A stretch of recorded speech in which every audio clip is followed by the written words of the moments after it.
El delantal decía propiedad de la familia Hamilton. Siempre me ha dolido ver algo así, y más cuando lo lleva mi hija. Mi nombre es Jacob Bennett, y esta es la historia de cómo descubrí lo que realmente le estaba pasando a mi niña, y cómo empecé a protegerla de nuevo. Antes de darte esta historia completa, quiero que prestes atención a cada detalle. Porque lo que encontré dentro de esa casa, cambió mi vida para siempre. Estuve 10 años trabajando en Singapur, en la industria marítima. Había ahorrado cada centavo, había enviado dinero, había hecho de todo para asegurarme de que mi hija, Hannah, y mi futura nieta estuvieran bien. Compré una casa hermosa para ella en Cherry Creek. La misma fachada de ladrillo, la misma cerca blanca, el mismo viejo roble donde Hannah solía trepar cuando era niña. Ese lugar era mi regalo, un hogar seguro para siempre. Cuando llegué, mis manos temblaban mientras sacaba mi llave. Hannah no tenía idea de que yo venía.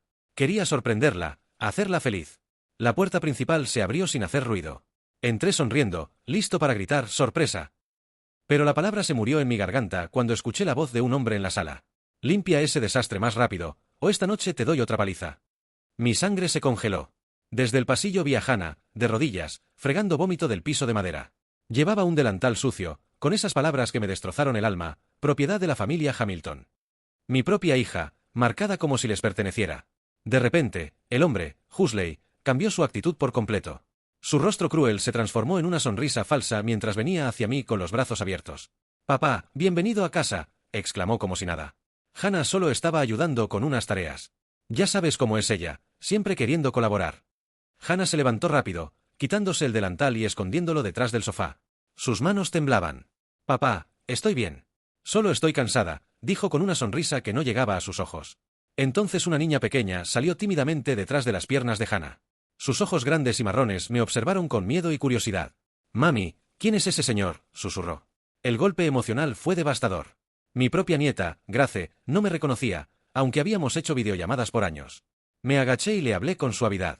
«Hola, princesa, soy tu abuelo Jacob, ¿recuerdas? Yo hablaba contigo por vídeo. He estado lejos trabajando, pero ya estoy aquí». Grace se escondió otra vez, abrumada. Hannah puso una mano protectora sobre su cabeza, y fue entonces cuando lo vi, un enorme moretón púrpura rodeándole el antebrazo. «Hannah», empecé. Ella bajó la mirada y se subió la manga de inmediato, suplicándome en silencio que no dijera nada. Huxley me puso la mano en el hombro fingiendo cercanía, pero sus ojos decían otra cosa. «Está un poco torpe últimamente», dijo riéndose. «Ya sabes cómo son las mujeres, siempre chocando con algo». Ahí lo supe, algo terrible estaba pasando. La hija fuerte, inteligente y valiente que yo dejé, ahora era una sombra de sí misma, mirando a su esposo como si él fuera un carcelero.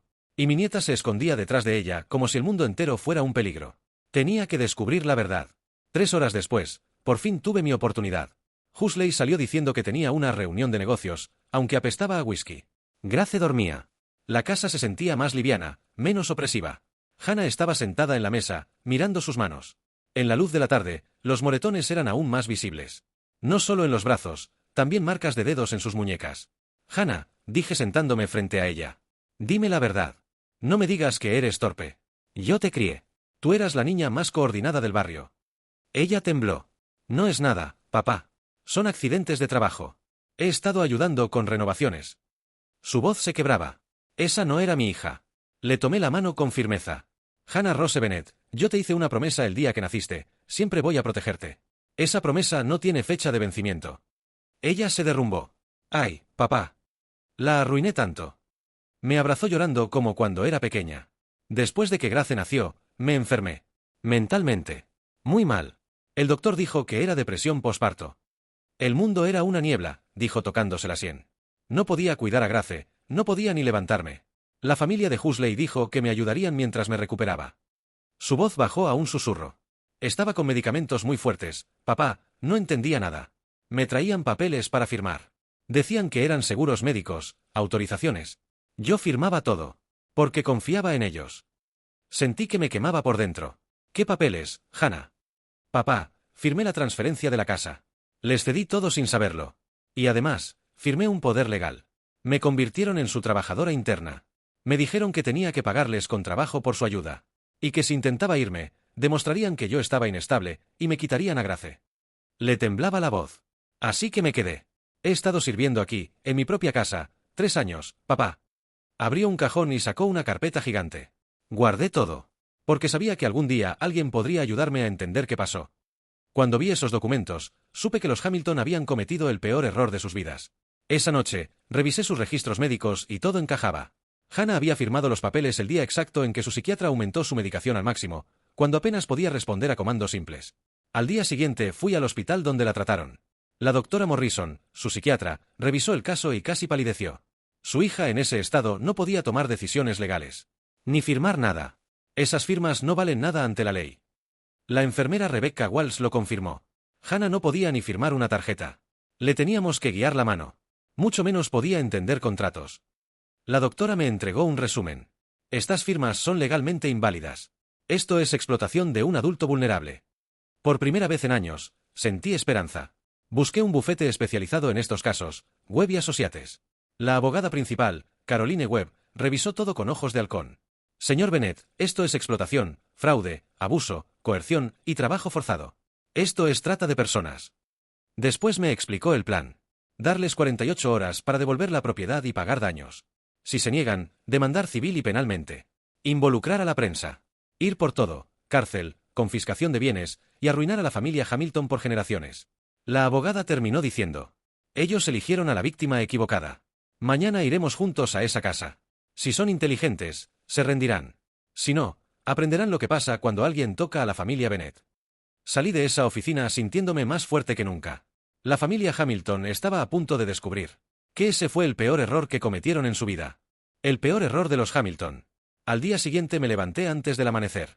No había dormido. La cabeza me daba vueltas con cada documento, cada palabra, cada lágrima de Hannah. Mi niña, convertida en sirvienta en su propia casa. Cuando el reloj marcó las 7 de la mañana, la abogada Webb ya estaba esperándome frente a la propiedad con 2 asistentes legales, un notario y un oficial retirado que ahora trabajaba como consultor de seguridad. Se respiraba tensión. La casa parecía la misma de siempre, pero ahora yo la veía distinta. No como un hogar, sino como una prisión. La abogada sacó una carpeta gruesa. Señor Bennett, esto es lo que vamos a entregarles. Una notificación formal, un ultimátum legal y una citación. Cuando entrenos, su única opción será cooperar. Asentí. Mi corazón palpitaba como si fuera a estallar. Webb tocó la puerta. Un silencio. Luego pasos apresurados. La puerta se abrió. La madre de Huxley apareció con un gesto altanero, como si no pudiera imaginar que alguien viniera a interrumpir su reino. ¿Sí? ¿Quiénes son ustedes? La abogada habló con una calma que helaba la sangre. Caroline Webb, de Webb y Associates. Necesito hablar con todos los miembros adultos de esta casa. Inmediatamente. La mujer arqueó las cejas, molesta. Pues no puede. Somos gente ocupada. Y no sé qué pretende. Webb la interrumpió mostrando los documentos. Es una notificación legal. Si no cooperan, mañana vendremos con la policía, los medios, y una orden para registrar esta propiedad de arriba a abajo. La mujer tragó duro. Se dio la vuelta y gritó. Huxley, baja ahora. Es importante. A los pocos segundos, Huxley apareció. Despeinado, ojeroso, con olor a alcohol. Pero cuando me vio, perdió el color del rostro. ¿Qué demonios haces aquí?, dijo tensando la mandíbula. Yo di un paso al frente. Hoy termina tu juego, muchacho. Webb abrió el ultimátum y comenzó a leer, lenta y claramente. La familia Hamilton está acusada de fraude, coerción, abuso psicológico, falsificación de documentos, trabajo forzado y explotación de una persona vulnerable. La madre de Huxley intentó protestar, pero Webb la calló con un gesto. Tenemos informes médicos, declaraciones de profesionales de la salud, registros de estado mental y los documentos ilegales que ella firmó bajo medicación severa. Nada de lo que obtuvieron es legal. Todo les será retirado. Al nombrar la palabra explotación, Huxley frunció el ceño. Eso no es explotación. Ella aceptó ayudar. Tenía problemas mentales. Nosotros. Justo ese es el punto, lo interrumpió Webb. Una persona en ese estado no puede aceptar nada. Usted se aprovechó. Y ahora va a enfrentar las consecuencias. Hannah bajó las escaleras con Grace en brazos en ese momento. Cuando la niña vio a Webb y a los demás, se aferró a su madre. Pero cuando vio mis ojos, corrió hacia mí. ¡Abuelo! Me arrodillé y la abracé fuerte, sin dejar de mirar a Huxley. Hannah, temblando, se colocó detrás de mí como si finalmente sintiera que estaba protegida. La abogada continuó. Tienen 48 horas para entregar la casa, firmar la devolución completa de la propiedad, renunciar a cualquier reclamación y pagar daños. Si se niegan. Abrió otra carpeta roja. Mañana a las 8 de la mañana estarán enfrentando estos cargos. Fraude agravado, abuso doméstico, falsificación, explotación laboral, secuestro coercitivo y trata de personas. La madre de Huxley se desplomó en una silla. El padre, que había bajado en ese momento, quedó pálido como un fantasma. Pero Huxley. Él no. Él estalló. No firmaré nada. Nada. Esa casa es mía por derecho. Ella nos la entregó. Y tú, viejo, tú no vas a venir desde Singapur a decir cómo manejar a mi esposa. Pude sentir cómo la furia me subía desde el estómago hasta la garganta. Pero me contuve. No iba a estropear lo que la ley ya tenía ganado. Webb sonrió. Perfecto. Entonces nos vemos mañana en corte. Recogió los documentos, y le entregó una sola hoja. Este es el aviso. Desde ahora está legalmente notificado. Cuando estábamos a punto de salir, Huxley se lanzó hacia Hannah. No con un golpe. Con la intención de agarrarla del brazo. Como siempre lo había hecho. Pero esta vez yo estaba allí. Le sujeté la muñeca en el aire. Mi voz fue un susurro cargado de años de rabia contenida. Tócala otra vez, y no tendrás manos con que firmar nada mañana. Huxley se quedó paralizado. No por miedo a mí, sino porque por primera vez, alguien le dijo no. La abogada habló desde la puerta. Señor Hamilton, acabo de presenciar un acto de agresión. Una más, y llamo a la policía ahora mismo. Huxley retrocedió, resoplando como un toro acorralado. Mientras salíamos, Hannah me agarró la mano con fuerza. Papá, no quiero volver a pisar esa casa. Y no lo harás, le respondí. Desde este momento, tú y Grace vienen conmigo. Grace me sostuvo el cuello y apoyó su cabecita en mi hombro. En la calle, la abogada guardó los documentos en su maletín. Señor Bennett, esto fue solo el primer acto. Ahora veremos si son lo suficientemente inteligentes para rendirse. Me miró con una firmeza profesional. Pero si no lo hacen, mañana vamos con todo.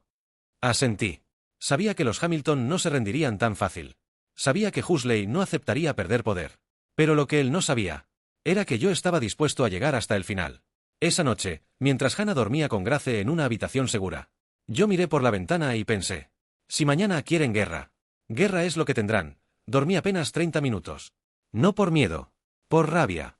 Por fin entendía lo que sentía Hannah todos esos años. Encerrada, minimizada, manipulada, usada por una familia que la veía como una herramienta, no como un ser humano. A las 6:45 de la mañana ya estaba vestido, preparado y sentado junto a la ventana del condominio seguro donde la abogada Webb nos había alojado. Mientras el sol se levantaba, escuché pasos suaves detrás de mí. Papá, era Hannah.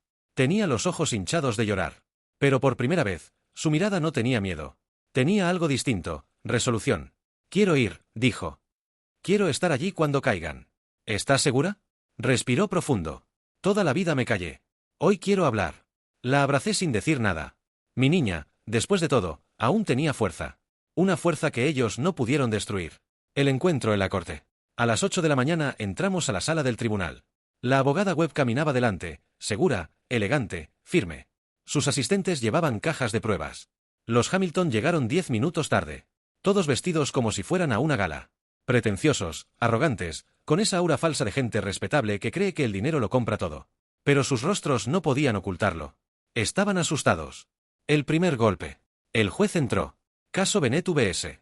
Hamilton. Procedamos. La voz de Webb retumbó en toda la sala. Su señoría, mis testigos están listos, las evidencias examinadas, y las pruebas de coerción, abuso y explotación son contundentes. El abogado de los Hamilton se levantó, nervioso. Su señoría, mi cliente. Cállese, dijo el juez sin levantar la vista de los documentos. Acabo de leer las denuncias. Esto no es un trámite. Esto es un desastre. Los Hamilton se removieron inquietos. El juez siguió leyendo. ¿Se aprovecharon de una mujer medicada? ¿La pusieron a firmar la cesión de una propiedad mientras estaba bajo antidepresivos y sedantes? Esto es ilegal. Esto es inmoral. Y esto, golpeó con el mazo, es un crimen. La madre de Huxley apretó los labios. El padre bajó la cabeza. Pero Huxley. Él tenía esa mirada desafiante que solo tienen los cobardes cuando saben que los atraparon. El testimonio de Hannah. Cuando el juez llamó a Hannah al estrado, mi corazón casi se sale del pecho. Ella caminó temblando, pero con la cabeza en alto. Se sentó, respiró hondo y comenzó. Fui internada 2 veces. Tenía problemas emocionales, sí, pero nunca fui incapaz. Nunca. Ellos se aprovecharon de mis momentos más vulnerables. Me quitaron mi casa. Me quitaron mi voz. Me obligaron a cocinar, a limpiar, a trabajar para ellos mientras me decían que era un estorbo. La madre de Huxley murmuró. Mentira. Ella exagera. El juez golpeó la mesa. Si vuelve a interrumpir, la saco esposada. ¿Entendido? Silencio inmediato. Hannah continuó, pero ahora con lágrimas que no podían detenerse. Me decían que si no cumplía, me quitarían a mi hija. Me hacían sentir como si todo lo que tenía era gracias a ellos. Cuando en realidad, yo solo era su esclava. Mi corazón se rompió. Grace, sentada a mi lado, abrazó mi mano sin entender nada. El juez tomó notas. Mucho. Demasiado. Webb asintió. No más preguntas, su señoría. El abogado de los Hamilton se levantó, tartamudeando. Yo, no tengo preguntas para la testigo. Porque sabía que si decía una palabra, quedaba destruido. El error fatal de Huxley. Todo estaba cayendo sobre ellos. Pero el destino quería que Huxley sellara su ruina con su propia boca. Cuando el juez pidió su declaración, él se levantó furioso. Ella miente. Todo lo que hicimos fue para ayudarla. Además, su padre firmó un acuerdo cuando nos la entregó. Él mismo dijo que ella no podía valerse por sí misma. El juez frunció el ceño. ¿Un acuerdo? Muéstremelo. Los Hamilton se quedaron congelados. El abogado balbuceó. No, no tenemos ese documento. Webb se levantó con una sonrisa afilada. Porque nunca existió, su señoría. Acaba de admitir bajo juramento la falsificación y el uso de un contrato inexistente para justificar la explotación de mi clienta. El juez lo miró con una frialdad que helaba la sangre. Señor Huxley Hamilton, queda usted formalmente acusado de fraude y perjurio. Puede sentarse, si aún quiere seguir sentado. Huxley tembló. La madre lloró silenciosamente. El padre intentó levantarse, pero Webb añadió. Y aquí está, sacó una carpeta más, la transcripción de los mensajes donde le decía a Hannah que si no obedecía, la dejaría sin nada. Prueba adicional de coerción. Los Hamilton quedaron acabados. La sentencia. El juez golpeó el mazo con fuerza. A partir de hoy, la propiedad vuelve a manos de Hannah Bennett. Ustedes deberán desalojar en un plazo máximo de 72 horas. Además, enfrentarán cargos penales que serán procesados de inmediato. Hannah se tapó la boca, llorando. Yo la abracé sin poder contener las lágrimas. Era libertad. Era justicia. Era el final de una pesadilla. La destrucción final de los Han. Cuando salimos del tribunal, vimos a los Hamilton rodeados de periodistas. Sus nombres ahora estaban en todos los titulares. Fraude. Abuso. Hannah los miró por última vez. Yo esperaba que sintiera miedo. Pero no. Sintió poder. El poder de alguien que sobrevivió a un infierno. Y salió caminando. Epílogo, 6 meses después. La casa era otra. Luz, música suave, olor a café. Grace corriendo de un lado a otro sin miedo a hacer ruido. Hannah estaba en la cocina preparando panqueques. Sonreía. De verdad. Me acerqué y le dije. ¿Sabes?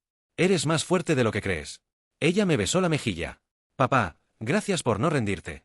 Miré por la ventana al jardín. El sol brillaba. Por primera vez en años, la paz era real. La paz duró, hasta que dejó de durar. Durante 6 meses, todo fue calma.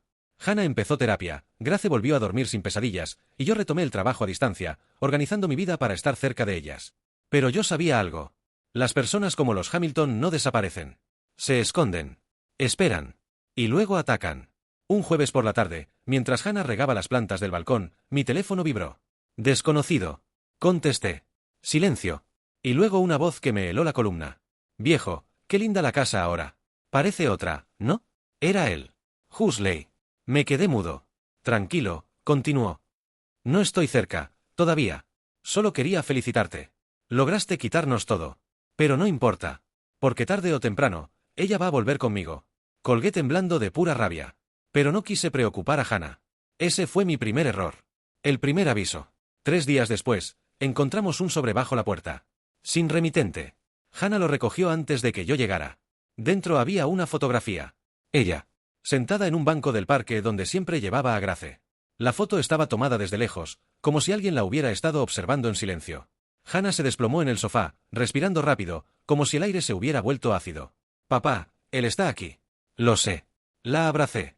No pude negarlo. En la parte trasera de la foto había una frase escrita con marcador. Te dije que nunca terminaría. La policía y las Somers. Fuimos a la estación. Mostramos la foto, las llamadas, el historial del caso. El agente la revisó, suspiró, y dijo lo que más odié escuchar. Una foto no es suficiente para emitir una orden. Él está fuera, pero no ha violado la ley, todavía. Hannah se derrumbó de nuevo. Yo apreté los puños tan fuerte que sentí como las uñas me cortaban la piel. Nos fuimos. Esa noche, durmió en nuestra habitación. Grace entre nosotros, abrazada a su madre. Yo, sentado en la mecedora, con la luz encendida, mirando hacia la ventana cada 5 minutos. Esperando una sombra. Un ruido. Cualquier señal, pero nada. A veces. El silencio es más amenazante que un grito. El día del accidente. El ataque no fue directo. Ni violento. Ni dramático. Fue peor. Fue sutil. Un día cualquiera, Hannah salió a comprar pan. Cruzó la calle como siempre. Un carro avanzó más rápido de lo normal. Demasiado rápido. Los vecinos gritaron. Hannah saltó hacia atrás para evitarlo, pero la golpeó el retrovisor y cayó contra el pavimento. Grace estaba conmigo en la cocina. Escuché el impacto. Corrí hacia afuera. La encontré en el suelo, llorando del susto, con un raspón en la pierna. El carro se detuvo a media cuadra. El conductor bajó, encapuchado. Y aunque no pude verle la cara, pude sentir quién era. El hombre no dijo palabra. No se acercó. No revisó si estaba herida. Solo se quedó ahí, observando. Luego se subió y arrancó. La policía llegó. Otra vez la misma frase. No podemos probar que fue intencional. Esa noche, algo en mí terminó de romperse. Yo no iba a permitir que él siguiera respirando cerca de nosotros. La caída psicológica de Hannah. Los días siguientes, Hannah ya no dormía. Ya no salía sola. Saltaba con cualquier ruido. Una noche la encontré sentada en el suelo del baño, temblando, apretando una toalla contra el pecho como si fuera un escudo. No puedo más, papá, sollozó. Él va a quitármela. Lo sé. Va a llevarse a Grace. Me arrodillé frente a ella. Escúchame. No voy a permitirlo. Nadie va a tocar a mi nieta mientras yo esté vivo. Pero aunque mis palabras eran firmes, yo sabía que estaban vacías. Porque la justicia ya nos había fallado una vez. Y Huxley no estaba jugando. La última llamada. 2 semanas después, mientras regresábamos de la terapia, entró una llamada al teléfono de Hannah. Ella lo miró. Su rostro se puso blanco. Es él. Yo se lo quité y contesté. Al principio, silencio. Luego una respiración pesada, lenta, casi burlona. Y entonces, su voz. Mira por la ventana. Lo hice. Y ahí estaba. Un carro negro, estacionado al otro lado de la calle. Encendido. Con las luces apagadas. No se veía quién estaba adentro. Pero yo lo sabía. Sal a hablar conmigo, dijo. Solo tú y yo. De hombre a hombre. Hannah se aferró a mi brazo. No vayas, papá, no vayas. Colgué. Respiré profundo. Y entendí que la justicia no iba a salvarnos. Que las leyes no iban a proteger a mi hija ni a mi nieta. Que la única forma de terminar esta historia era enfrentarlo. Con mis manos. Con mi vida. Con lo que fuera necesario. Miré a Hannah. Cuida de Grace. No voy a dejar que este hombre las vuelva a perseguir nunca más. Ella lloró. Yo salí por la puerta. El aire estaba frío. El carro seguía allí. La sombra de Huxley esperándome. Y mientras caminaba hacia él, solo pude pensar en una cosa. Esta vez, esto no lo resuelve ningún juez. Esto termina aquí. El niño abrió los ojos cuando escuchó el ruido seco de unas ramas partiéndose cerca del río. Su respiración se detuvo por un segundo. No fue el viento. No fue un animal. Era alguien caminando hacia él. ¿David? Susurró, con la voz temblorosa. Nadie respondió. El sonido se repitió, más fuerte esta vez, como si alguien pisara el suelo húmedo con pasos pesados. El niño sintió como su corazón golpeaba su pecho, casi tan fuerte como el agua chocando contra las piedras del río. Se levantó lentamente, limpiándose las lágrimas con el dorso de la mano, y miró alrededor buscando una sombra, una silueta, algo. Entonces escuchó esa voz. Te dije que no volvieras aquí. La voz era profunda, quebrada, y venía desde el lado donde el río se hacía más oscuro por las ramas del bosque. El niño se congeló. Esa voz no era de su mejor amigo. Esa voz no era de nadie que él conociera. ¿Quién está ahí? Preguntó con un hilo de voz. La figura salió de entre los árboles, pero no completamente. Solo se veía la forma de un hombre grande, alto, con la ropa mojada y los cabellos pegados a la frente, como si hubiera estado dentro del río, o como si hubiera salido de él. El niño retrocedió un paso. Y otro. No tengas miedo, dijo la voz, ya lo perdiste todo. El niño tragó saliva. Era cierto. David estaba muerto. Su mejor amigo había sido asesinado por envidia. 7 disparos. 7 razones para nunca volver a ser el mismo. ¿Quién eres? Repitió. La figura dio un paso hacia adelante, y por un instante el niño vio su rostro completamente. Un rostro pálido, con ojeras marcadas, con la boca ligeramente morada, como alguien que había estado demasiado tiempo bajo el agua. Su voz retumbó en el silencio del bosque. Yo vi lo que pasó esa noche. El niño quedó inmóvil. ¿Qué? Susurró con miedo pero también con esperanza. La figura bajó la cabeza un poco, como si recordara algo doloroso. Yo estuve ahí, cuando él te llamó por última vez. Yo escuché su voz. Dile, que no fue mi culpa. Eso dijo. El niño sintió que el mundo se le derrumbaba otra vez. Las lágrimas salieron sin permiso. No, no puede ser. Se tapó la boca para no gritar. La figura levantó la mano, señalando hacia el río. Tu amigo no murió donde dijeron. Él intentó llegar aquí, a ti. El niño cayó de rodillas. Nunca nadie le había dicho eso. Las autoridades cerraron el caso rápido. Demasiado rápido. La figura continuó. Y ahora, tú tienes que saber quién lo traicionó. Porque no fue solo envidia. Fue algo más grande. El niño levantó la mirada, respirando entrecortado. ¿Qué fue? El hombre dio otro paso y sus ojos, hundidos y húmedos, se iluminaron por un instante con un brillo extraño. Él murió por lo que encontró en este río. El niño no entendía. ¿Qué encontró? El hombre señaló el agua nuevamente. El río se agitó, como si algo se moviera bajo la superficie.